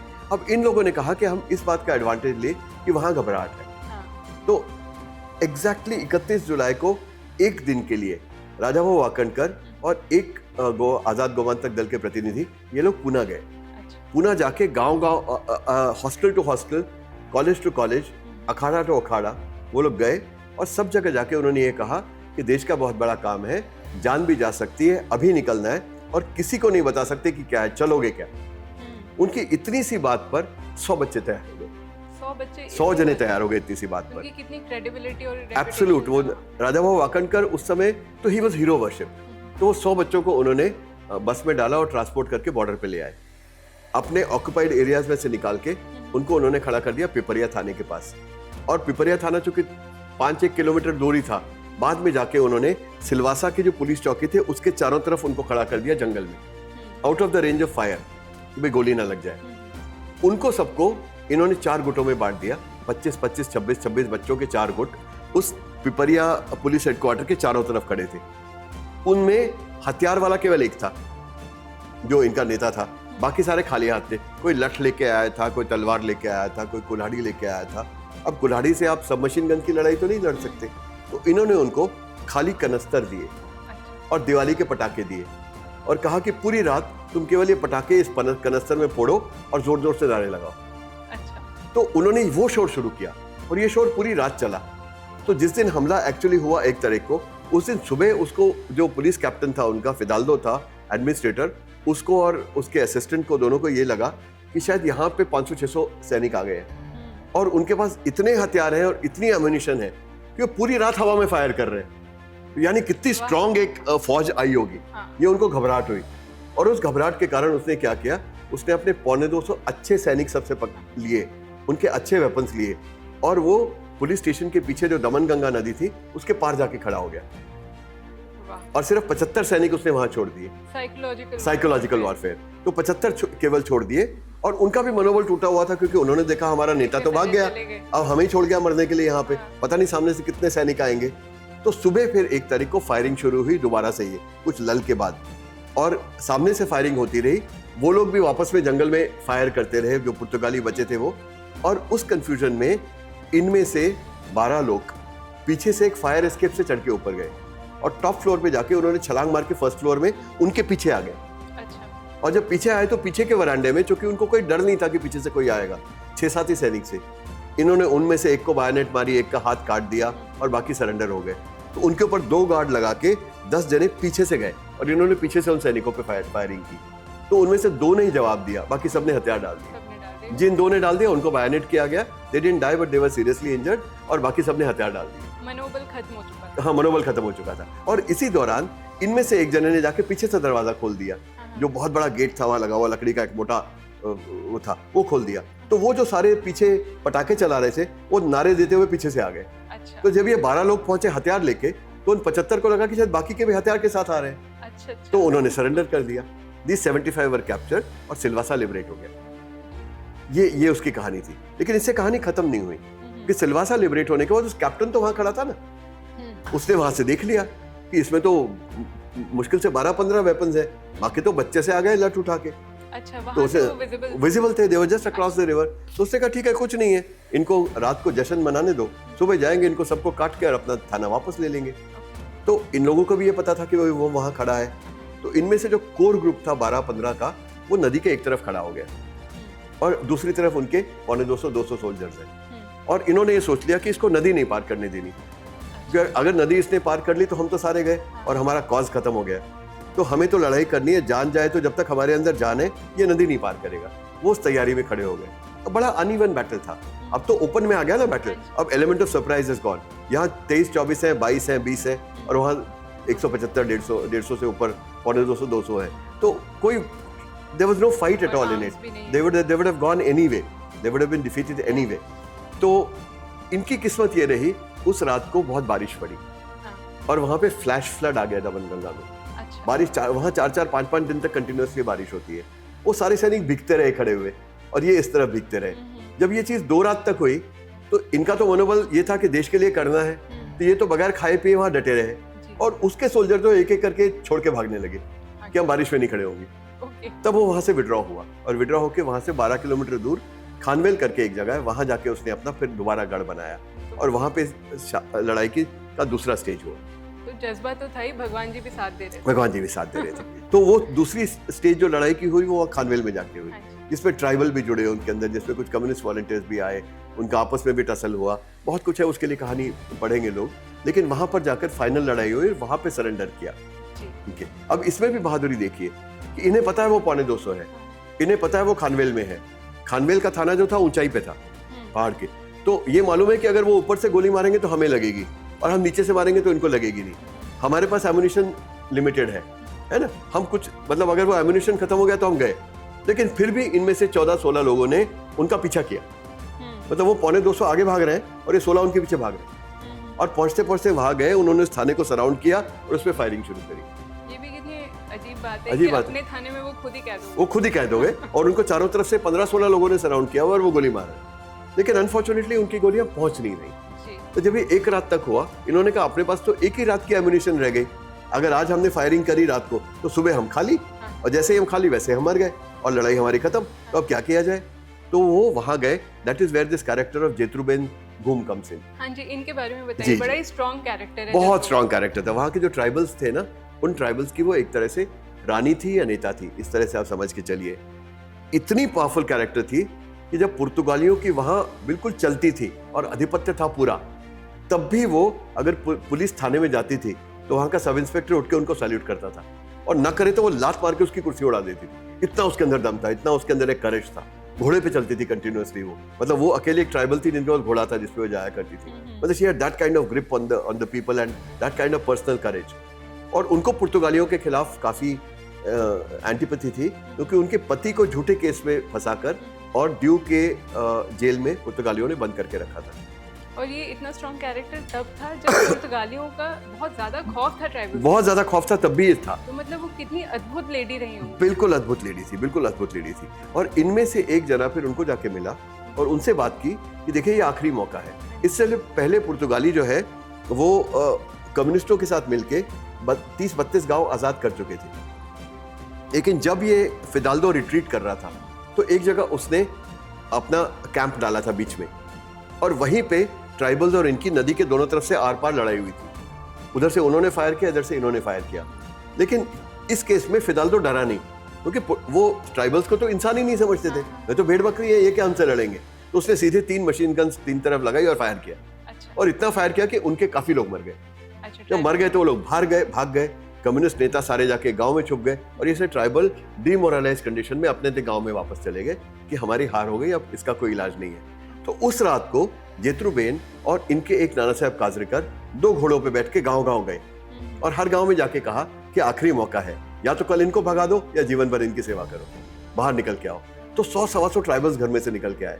कोई कट्टा लाया, कोई लोकल राइफल लाया, कोई लाइसेंस राइफल लाया, कोई तलवारी लेके आ गया।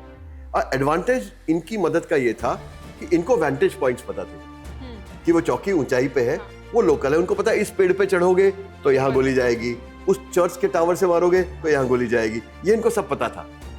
तो उन्होंने उस हिसाब से पोजीशंस ली और अगले दिन इतनी उन पर फायरिंग की कि वो कैप्टन वहां भी डर गया। और उतनी देर तक दमन के गवर्नर ने भारत सरकार से बातचीत शुरू कर दी थी कि हमारे आदमियों को निकल जाने दीजिए, बाद में आप ले लीजिए एरिया, हमें कोई मतलब नहीं है, हमारे आदमी निकल जाने दीजिए। तो उनके मन में ये था कि अभी अपने आदमियों को निकाल लेते हैं, इनको वहाँ सेटल डाउन होने दो, फिर दमन से फौज भेजेंगे और वो उनको बीट कर देंगे। तो दमन में उसने 1000 सैनिक बुला के रखे थे पहले कि भाई ऐसा होगा तो हम यहाँ से भेज के और इन लोगों को मार के फिर एरिया वापस ले लेंगे, ये पोजीशन में। तो उसने सरेंडर करवाया। तो एक स्मगलर थे लोकल, उनको बनाया गया इंटरमीडियरी, क्योंकि उनके पुलिस के साथ भी कॉन्टैक्ट्स थे और ट्राइबल्स के साथ भी थे। तो दोनों तरफ से बातचीत हुई और 11 अगस्त को फाइनली उन लोगों ने सरेंडर कर दिया और वो 10-12 किलोमीटर चल के भारत की सेना में जाके उन्होंने पुलिस के सामने सरेंडर कर दिया और पूरा इलाका 11th of August को आज़ाद हो गया। तो 11th of August 1954 is the day on which Dadra Nagar Haveli was finally liberated. तो अब तक हमने जाना कि दादरा नगर हवेली और सिलवासा का लिबरेशन कैसे हुआ। एक सवाल जो मन में यहाँ पर आता है, पुर्तगाली फोर्सेस में कितने पुर्तगाली थे और कितने भारतीय? इन 350 या 375 सैनिकों में केवल एडमिनिस्ट्रेटर, पुलिस चीफ और जज, ये 3 ही पुर्तगाली थे, बाकी सारे भारतीय थे। सारे भारतीय थे। लेकिन भारतीय मतलब समझिए कि उनके ऑक्युपाइड टेरिटरीज में थे, गोवा से थे, दमन से थे, दीव से थे, और कुछ उन्हीं इलाकों के रहने वाले भी थे जो लोकल एरिया है उसमें से। तो अधिकतर भारतीय थे जो लड़ रहे थे उनके साथ। जी। तो इसीलिए जब जैसे 75 सेनानी जो इन्होंने सिलवासा में पकड़े, उन पर कोई एक्शन नहीं लिया, उनको सिर्फ 1 दिन तक जेल में रखा और उधर जाके भारतीय पुलिस को हैंड ओवर कर दिया। ये लोग तो अपने ही हैं, इनको मार के क्या मिलने वाला है ना। बल्कि उधर फिर उन्होंने उस दिन जैसे ही टेक ओवर किया, अगले दिन ही उन्होंने जो पुर्तगालियों के अफसर थे, जो ट्रेजरर थे, एक फाइनेंस इंचार्ज, एक पोस्ट मास्टर, इन सबको बुलाया और उनसे कहा सिलवासा में, मतलब खानवेल की लड़ाई से पहले, कि अब हम इसमें काबिज हुए हैं, अब वी आर द गवर्नमेंट, तो आपको अब हमारी मदद करनी है। तो उनको समझाया भी गया, कुछ को धमकाया गया, लेकिन फाइनली जितने वो भारतीय अफसर थे वो खुशी हुए इस बात से कि पुर्तगाली गए और भारत के लोगों का इसमें आधिपत्य हुआ है, और उन्होंने कोऑपरेट करना उनके साथ शुरू कर दिया। तो इफेक्टिवली वो सारे पलट गए, अल्टीमेटली फिर अपनी तरफ आ गए वापस। और एक बहुत ज़रूरी बात है, जब ये लड़ाई हुई ना, तो पुर्तगालियों ने ये एक बहुत बड़ा भ्रम फैलाया कि ईसाइयों पे यहाँ अत्याचार हो रहा है, चर्च के ऊपर हमले किए गए हैं, इस तरह की बात की गई। जब कुछ ना चले तो रिलीजन को उन्होंने बीच में लाया और उसको करने की कोशिश की। लेकिन आज़ादी के बाद, यानी खानवेल की सरेंडर के बाद, नेहरू जी ने एक मिस्टर पिंटो थे, सीबीआई में अधिकारी थे, ऑब्वियसली कैथलिक, उनको वहाँ भेजा और उन्होंने पूरे सर्वे करके रिपोर्ट दिया कि सिर्फ यही नहीं हुआ कि उन पर कोई अत्याचार नहीं हुआ, बल्कि इन स्वतंत्रता सेनानियों ने घर घर जाके हर ईसाई को इस बात का विश्वास दिलाया कि आपके खिलाफ कोई उंगली भी नहीं उठाएगा। और उनको बुला के पूछा गया, अगर आप इस इलाके को छोड़कर जाते हैं क्योंकि इसमें अब हमारा राज है, तो आप जा सकते हैं। अच्छा। और जो जाना चाहते थे उनको एक बस में बिठा के दमन भेज दिया गया। अच्छा। उन्होंने कोई उनके ऊपर किसी प्रकार का धार्मिक शोषण उनके साथ नहीं किया। बेसिकली जब सिलवासा लिबरेट हुआ, तो वहाँ जो लोग रहते थे उनमें शायद खौफ का माहौल रहा होगा। शुरू में उनका बहुत खौफ का माहौल रहा, क्योंकि उनको लगा कि एक शोषण करने वाले गए, ये दूसरे आ गए। तो एक बहुत टचिंग स्टोरी है इसके अंदर कि इन लोगों ने टोलियां बनाई और टोलियां बना के वो हाउस टू हाउस गए देखने के लिए कि कोई पुर्तगाली, क्योंकि पुर्तगाली अफसर इनको मिले नहीं, तो उनको वो पीछे की तरफ छुपे हुए थे, तो उनको उस समय ये नहीं पता था कि कितने लोग उधर हैं। उन्होंने सोचा शायद कुछ लोग इसमें भी होंगे, इन शहर में भी रह गए होंगे। तो नेक्स्ट डे मॉर्निंग ही, even before the battle for Khanvel took place और even before Fidalgo retired back from there, उससे पहले इन लोगों ने डोर टू डोर सर्च किया और सर्च करते करते देखा एक पर्टिकुलर इलाका है जिसके अंदर केवल पुरुष है। अच्छा। या वो भी बूढ़े हैं और घर में और कोई है ही नहीं। तो इन्होंने सोचना शुरू किया कि लोग हैं कहाँ। तो उन्होंने कहा कि जो जवान आदमी थे या जो एबल बॉडीड मैन थे वो तो सारे जंगल में भाग गए हैं। अच्छा। ये सोच के कि अब उनका कत्लेआम होगा, और इसकी सारी लेडीज को एक पर्टिकुलर घर में बंद कर गए। तो ये लोग ढूंढते ढूंढते उस घर तक पहुंचे। उस घर के बाहर कोई वृद्ध बैठे थे, उनसे पूछा कि यहाँ अंदर कौन है। उन्होंने कहा कोई नहीं। तो उन्होंने कहा हमें तलाशी लेनी है, हमें अंदर जाना है। तो उसने कहा नहीं अंदर नहीं जा सकते, अंदर सिर्फ लेडीज है। तो उन्होंने कहा उनको बाहर बुलाइए। तो दो लेडीज ये सोच के कि अब हमें मारा जाने वाला है या हम पर कोई अत्याचार किया जाने वाला है, बाहर आए। तो ये जो इनके उस समय के जो गुट के इंचार्ज थे, उन्होंने हाथ जोड़ के उनसे कहा कि आप हमारी बहनें हैं, आपका हमें कोई प्रकार का सर्च नहीं करना, आप हमारे राज में बहन की तरह सुरक्षित हैं, सिर्फ आप सारी के सारी बाहर आ जाइए, हमें हवेली की तलाशी लेने दीजिए, यहाँ कोई पुर्तगाली नहीं है, उसके बाद आप अपने अपने घर भी चले जाएंगे, तो हमारी जिम्मेवारी है कि आपका ध्यान रखा जाएगा। मतलब उन औरतों की आंखों में आंसू आए, वो बिलख के रोने लगी कि ऐसा तो हमने अच्छा व्यवहार पुर्तगालियों के राज में कभी किसी से देखा ही नहीं, हम तो अपने जीवन को बचा के भागते थे हमेशा। उसके बाद उस गली के कोने पर इन्होंने अपने आर्म्ड वॉलंटियर्स रखे कि अपने में से कोई जाके कोई इनके साथ कुकर्म ना करे। अच्छा। और दूसरे तो आके करें तो सवाल ही नहीं पैदा होता। और उनको बाकायदा हिफाजत दी गई जब तक फाइनली पूरा का पूरा एरिया लिबरेट नहीं हो गया। उसके बारे में हाँ, बाद में ये हुआ कि जब सिलवासा आज़ाद हुआ तो उस समय वहाँ के जो पोस्ट मास्टर थे उनको बुलाया गया और उनसे कहा गया, वहाँ के जो लीगल ऑफिसर थे एक तरह के, उनको बुलाया गया, वहाँ के जो फाइनेंशियल एडमिनिस्ट्रेटर थे उनको बुलाया गया। तो सब लोग तो मान गए, पुर्तगाली पोस्ट मास्टर साहब नहीं माने कि मैं नहीं, मतलब आपके राज में नहीं काम करूंगा। अच्छा। मैं तो पुर्तगालियों के अंडर ही काम करता था। उनको थोड़ा धमकाया गया और समझाया गया कि आप पुर्तगालियों के नौकर नहीं थे, आप एडमिनिस्ट्रेशन के नौकर थे और एडमिनिस्ट्रेशन अब हमारे कंट्रोल में है, तो आप आइए। तो वो मान गए और दूसरे दिन पोस्ट ऑफिस खुला और उस पोस्ट ऑफिस से पहला टेलीग्राम सुधीर फड़के जी ने लता जी को किया, Silvassa liberated. It was the first communication out of that place saying that Silvassa is free of Portuguese now. This is so emotional कि जहां से एक तरह से शुरुआत हुई, तो आज़ादी का पहला मैसेज भी लता जी को गया। जी। अभी इतनी अच्छी किताब है, इसमें बहुत सारी सीरियस बातें भी हैं, पर इसमें बीच में एक इंसिडेंट आता है भैंस का। हाँ, तो अगर आप वो बताएं तो बहुत अच्छा। जी। भैंस नहीं थी, सांड था वो। सांड था। वो क्या था कि जब ये लोग विड्रॉ कर रहे थे ना, तो खानवेल में ही स्टैंड लेने के दो कारण थे। एक तो ये था कि वो पहाड़ी पर था, थोड़ा सा हल्का सा ऊंचाई पे था। दूसरा, वहाँ पे पास में एक डिस्टिलरी थी। अच्छा। जो केनी फैमिली एक गोवा की थी, उनकी डिस्टिलरी थी, तो वहां से इनको शराब सप्लाई होती थी सिलवासा में। अच्छा। तो उन्होंने कहा वहाँ पे हमें पानी भी मिल जाएगा, शराब भी मिल जाएगी, खाना भी मिल जाएगा, सोर्सेस सारे हमारे ओपन हैं, तो हम उसके लिए हमें कभी वी वोंट बी वांटिंग। तो उन्होंने पहले वो डिस्टिलरी में गए, वहाँ जाके उन्होंने लिकर अगर अपना स्टॉकअप किया और वो खानवेल की तरफ बढ़े। और इस प्रोसेस में क्या हुआ कि उतनी देर में वर्ली ट्राइबल्स जो कम्युनिस्टों के अंडर थे ना, उनमें से एक सेक्शन को पता चल गया कि यहाँ पे पुर्तगाली है, तो वो हमला करने उनके ऊपर आए। तब तक पुर्तगाली सोल्जर्स निकल गए थे, तो इन लोगों ने वो डिस्टिलरी पे अपना गुस्सा निकाला। अच्छा। डिस्टिलरी के लोगों को मारा पीटा, वहाँ की सारी शराब की बोतलें तोड़ दी, बड़े बड़े कास्केट थे वो तोड़ दिए, तो सब तरफ ऐसे मतलब समझिए कि पूरी तरह शराब ही बह रही थी। और वहाँ पे जो वर्कर्स थे उनमें से एक के पास एक भैंस थी, जो भैंस वो बांध के रखा करता था। अब इस सारी हलचल में वो भैंस छूट गई और भैंस ने दबा के वहाँ की दारू पी और वो इतनी ज्यादा मस्त हो गई थी कि जब ये लोग उनका पीछा करते हुए वहाँ पहुंचे तो पुर्तगालियों से तो बाद में लड़ते, सबसे पहले वो भैंस इनके ऊपर हमला करके आएगी और इनको अटैक करने लगी। तो ये तितर बितर हो गया, अब करें तो क्या करें। उसमें कोई पेड़ पे चढ़ गया, कोई दीवार पे चढ़ गया, कोई पीछे छुप गया और वो भैंस का राज चला वहाँ कुछ देर तक। लेकिन थोड़ी देर बाद वो भैंस इनको अटैक कर करके थक गई या बोर हो गई और जंगल में निकल गई। जगह तब ये लोग फ्री हुए और उसके बाद ये लोग आगे बढ़े। मतलब एक दुश्मन अपने आप ही पैदा हो गया और फिर आप पी के तैयार हो गया और वो खत्म भी हो गया वहीं के वहीं बाहर के बाद। It was an interesting fact. जब ये लोग बता रहे थे मुझे इस बात को, तो वहाँ हम एक्चुअली उस जगह पर खड़े थे जहाँ वो टैंक था, जहाँ पे भैंस ने शराब पी थी, और जिस पेड़ पे जो जाके लोग छुपे थे, तो एक ने दूसरे को कहा, जो लोग साथ थे उन्होंने, अरे उनको वो भैंसे वाली बात बताओ ना। तो दूसरे ने बोला भैंस वाली, और सारे जोर शोर से हंसने लगे। तो हमने कहा भाई इसमें हंसने की क्या बात है, लड़ाई हुई थी। तब उन्होंने ये बात हमें बताई वहाँ पे कि ऐसा भी हुआ था इस जगह पे। तो जब सिलवासा को लिबरेट कर दिया जी, it was in 1954 15th of August there was a victory rally. But तब से 1961 तक भारत का इंटरवेंशन नहीं था पोर्चुगल में। जी। तो ऐसा क्यों हुआ? वहाँ इंटरवेंशन इसलिए नहीं था कि उस दौरान जो पुर्तगाली थे वो वर्ल्ड कोर्ट में चले गए भारत के अगेंस्ट, और उन्होंने परमिशन मांगी भारत सरकार से कि ये जो 35 किलोमीटर का भारत का हिस्सा है, इसमें से हमारी फौजों को इजाजत दी जाए कि हम यहाँ से जाएं और अपने इलाके को रिकैप्चर करें।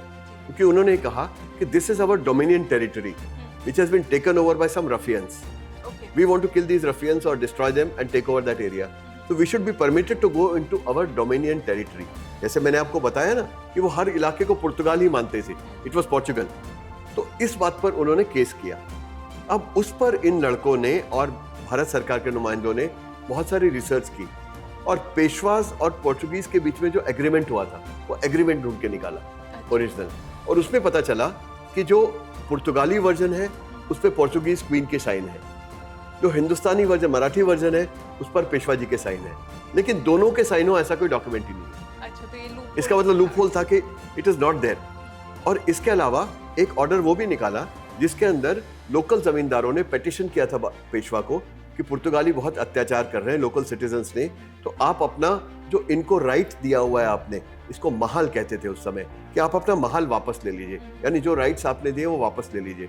तो एक पेशवा जी का एक पर्टिकुलर ऑर्डर भी निकला जिसके द्वारा ये रेवेन्यू कलेक्शन राइट्स वापस ले लिए गए थे। तो इन्होंने वहां कोर्ट में ये पेश किया कि ये पुर्तगाल तो हो ही नहीं सकता, क्योंकि इन्हें कभी भी नहीं मिला ये 72 गांव जो है गोवा दमन दीव से अलग है। ये 72 गांव इनको रेवेन्यू कलेक्शन के लिए केवल एडमिनिस्ट्रेटर अपॉइंट किया गया था, ये वहां के ओनर नहीं थे। तो वर्ल्ड कोर्ट में इस आधार पे भारत के फेवर में डिसीजन दिया कि भारतीय टेरिटरी में से फॉरेन सैनिक नहीं आ सकते यहाँ पर, वो राइट प्रोटेक्ट हुआ उनका। इसमें भारत सरकार ने भी काफ़ी मदद करी। एक MC सीतलवाद बहुत बड़े एडवोकेट थे उस समय, जो बाद में अटॉर्नी जनरल भी बने, उनको भारत ने वहाँ फील्ड किया था। और कुछ वहाँ पर उन्होंने एक ब्रिटिश बैरिस्टर भी थे, उनको भी फील्ड किया था, जो वहाँ के एक ज़माने में बहुत लीडिंग लॉयर हुआ करते थे। तो इन सब ने वो केस लड़ा, और वो केस जीतने के बाद 1961 में जब ये पता चला कि दादरा नगर हवेली आज़ाद हो गई, किसी नेटो कंट्री ने कोई इंटरवेंशन नहीं किया बीच में। तो एक तो ये जो नेटो वाला डर था वो भाग गया कि अगर हम इस इलाके को आज़ाद कराएंगे तो हम नेटो कंट्रीज इंटरवीन नहीं करेंगी। तो दूसरा ये भी हो गया कि वर्ल्ड कोर्ट का हमारी तरफ से निर्णय फीडबैक आया है, तो हमारा मॉरल पोजीशन और स्ट्रांग हो गई है। तो उस वर्ल्ड कोर्ट के डिसीजन के आधार पर 1961 में वो डिसीजन आया, और 1961 में ही दादरा नगर हवेली विलीन हो गया भारत में, और भारत ने अपनी फौजें गोवा दमन दीव में भेजी। इस तरह से एक तरह से देखा जाए तो एक बहुत छोटा सा स्ट्रगल था 72 गांवों का। लेकिन अगर ये स्ट्रगल ना हुआ होता, तो वर्ल्ड कोर्ट केस ना हुआ होता, तो नेटो वाली बात वैलिडेट ना हुई होती कि वो नहीं आएंगे बीच में, और भारत अपनी फौज गोवा दमन दीव में कभी नहीं भेजता। तो इनकी जो एक क्रांति थी, इसका टोटल जो इम्पैक्ट था that was much larger than liberating 72 villages. It actually led to the liberation of Goa, Daman and Diu. तो 61 में हुआ. तो 1954 और 61 के बीच में इंटरनली देखें तो 1954 और 61 के बीच में यहाँ पर ये लड़के तो आज़ाद करके चले गए थे, पुर्तगाली भी चले गए थे.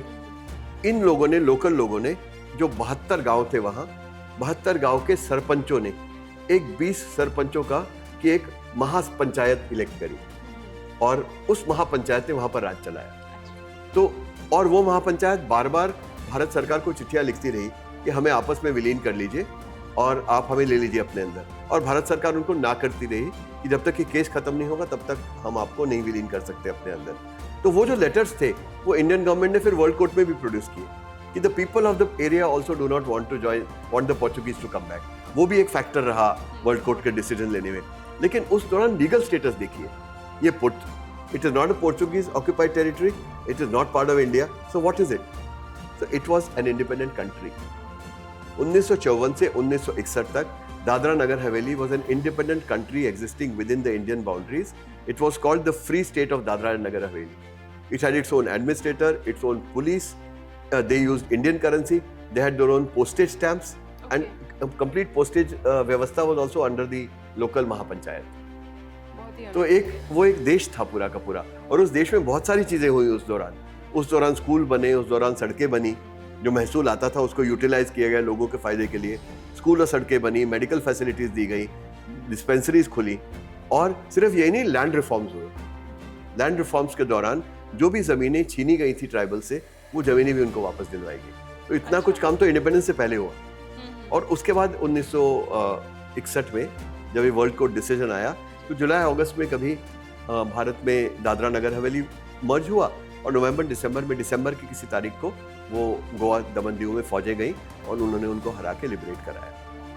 इसमें एक बहुत इंटरेस्टिंग बात है, एक लीगल चीज, which is the whole issue of prime minister for a day. एक दिन के प्रधानमंत्री. अब कोई भी प्रधानमंत्री एक दिन के लिए नहीं बनता है तो किस पर्टिकुलर पीरियड के लिए बनता है. सिर्फ मूवीज में एक दिन के लिए अनिल कपूर बन गए थे, जो चीफ मिनिस्टर बन गए थे, पर एक्चुअल में कभी ऐसा होता नहीं है. तो वहां इसलिए हुआ कि वो जो महापंचायत थी, वरिष्ठ पंचायत उसको कहते थे, वो वरिष्ठ पंचायत का कोई लीगल स्टेटस नहीं था. कोई ऐसा रेगुलर इलेक्शन नहीं हुआ था मॉनिटर्ड. उसके लीगल स्टेटस को क्वेश्चन किया जा सकता था कि ये उनकी तरफ से कौन साइन करेगा. वरिष्ठ पंचायत तो साइन करेगी नहीं क्योंकि वो लीगली कॉन्स्टिट्यूटेड बॉडी नहीं है. उसका कोई एक ऐसा मुखिया नहीं था जो साइन कर सके. तो उन्होंने फिर नेहरू जी को पूछा कि अब हम इसका क्या करें, हमारी तरफ से कौन साइन करेगा, क्योंकि बाकी राज्यों में या तो नवाब ने, राजा ने, दीवान ने, किसी ने साइन किया होता है, इनकी तरफ से कौन करेगा. तो एक केजी बदलानी थे IAS ऑफिसर, नेहरू जी ने उनको वहां डिप्यूट किया. वो पहले भी वहां एडमिनिस्ट्रेटर रह चुके थे. उस महापंचायत ने उनको प्रधानमंत्री इलेक्ट किया अपने देश का, और उन्होंने उस दिन के लिए IAS से रिजाइन कर दिया था. रिजाइन किया, वो वहां प्रधानमंत्री बने. एक दिन के लिए नेहरू जी और बदलानी जी का स्टेटस एक ही था. Both were prime ministers of independent countries, और इन्होंने बराबरी के दर्जे में आकर वो इंस्ट्रूमेंट ऑफ एक्सेशन साइन किया. तो भारत सरकार का नेहरू जी द्वारा अपॉइंट किया गया हुआ नुमाइंदा, और इधर से मिस्टर बदलानी, इन्होंने केवल वो साइन किया, अगले दिन प्राइम मिनिस्टर की पोस्ट से रिजाइन किया और वापस IAS में आ गए. तो बदलानी जी एक दिन के लिए वहाँ प्रधानमंत्री रहे. उसके बाद तो फिर मर्जर हो गया, और बाकी अब आज तो डेवलपमेंट बहुत जबरदस्त है वहाँ पे. ये पूरी कहानी किताब की है. बहुत ही बढ़िया कहानी है, और आपने इतनी मेहनत करी है वो इस किताब में, इसकी रिसर्च में, लिखने में, वो किताब में साफ नजर आता है जी. मैं एक बार दिखाना चाहती हूँ. ये किताब का नाम है uprising the liberation of Dadra and Nagar Haveli. Author Nilesh Kulkarni जी हमारे साथ बैठे हैं, और ये बहुत ही प्यारी किताब है. अगर इतिहास में इंटरेस्ट है और अगर नहीं भी है तो भी इसे पढ़िए, क्योंकि इसमें आपको इतनी सारी बातें पता चलेंगी जो हमारी किताबों में आपको नहीं मिलती हैं. टेक्स्ट बुक्स में तो बिल्कुल ही नहीं मिलती. Thank you so much Nilesh. Thank you, it's been a pleasure.